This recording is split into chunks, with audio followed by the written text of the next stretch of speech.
Who doesn't love a good story, especially when it leaves us thinking about it?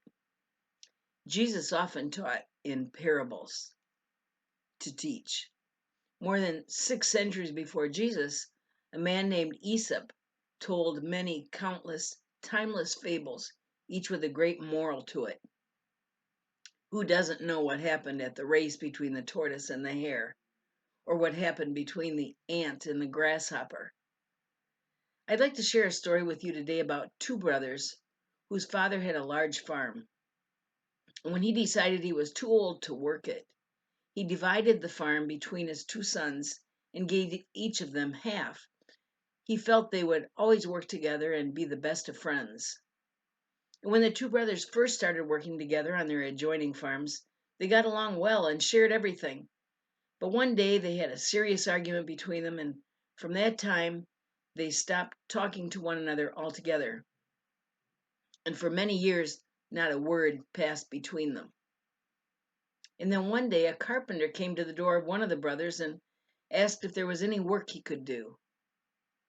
The brother thought for a moment and then told the carpenter he'd like him to build a fence on his property down near the stream that separated the two farms.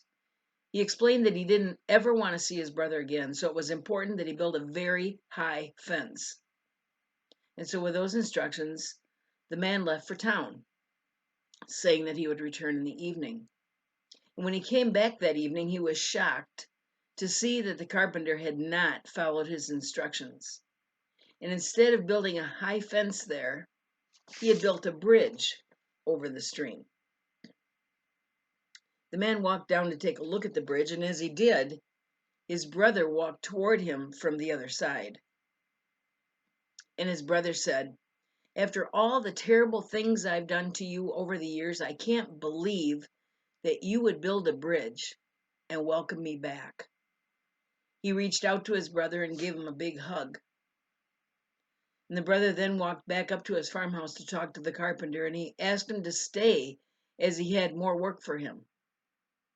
But the carpenter answered that he was sorry, but he couldn't stay. He had many other bridges to build. Do you have some bridges that need building?